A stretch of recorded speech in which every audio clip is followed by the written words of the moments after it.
বগাফা কৃষি দপ্তরের তত্ত্বাবধায়কের কার্যালয়ে এক অনুষ্ঠানের মধ্য দিয়ে কৃষি জ্ঞান অর্জন কেন্দ্রের শুভ সূচনা হলো।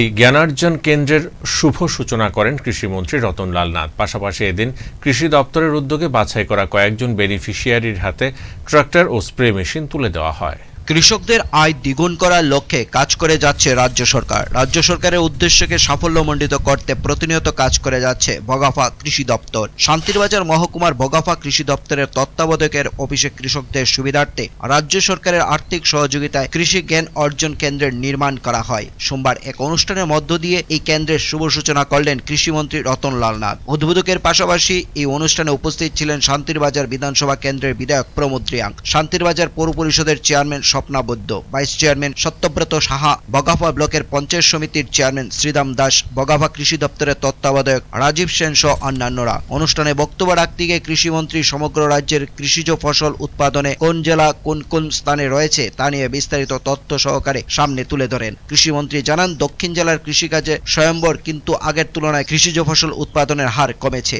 তাই সকল কৃষককে সঠিকভাবে কৃষিকাজে এগিয়ে যাওয়ার জন্য বিশেষ আহ্বান জানান। তিনি জানান, কৃষকদের সহায়তা সমস্ত প্রকারের সাহায্যের হাত বাড়িয়ে দিচ্ছে রাজ্য সরকার। অনুষ্ঠানে বক্তব্য রাখতে গিয়ে মন্ত্রী রতনলাল নাথ কৃষি জ্ঞানার্জন কেন্দ্র থেকে কৃষকরা কি কি সুবিধা পেতে পারে, কিভাবে এই সুবিধাগুলি পাওয়া যাবে তা নিয়ে বিস্তারিত আলোচনা করেন। আলোচনা শেষে কৃষি দপ্তরের উদ্যোগে বাছাই করা কয়েকজন বেনিফিশিয়ারির হাতে পাওয়ার টিলার ও স্প্রে মেশিন তুলে দেওয়া হয়।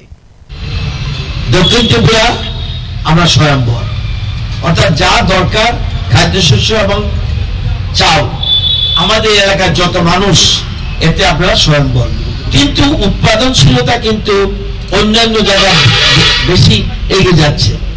উত্তর ত্রিপুরা আমরা পিছিয়ে আছি, কারণ উত্তর ত্রিপুরা আমরা খাদ্যে এখনো স্বয়ম্বর হয়নি। কিন্তু তাদের যদি দেখি, যখন আগে একটা সরকার ছিল, সেই সরকার সময় দেখা যায় যে প্রতি হেক্টরে উৎপাদন হতো 2258 কেজি। তাহলে উত্তর ত্রিপুরা জেলা বর্তমানে কি অবস্থা? 2818 কেজি বাড়ছে।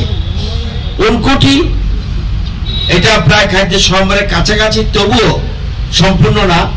উনকোটি 2712 কেজি পার হেক্টর উৎপাদনশীলতা, আর 2000 এখন বর্তমানে 2939।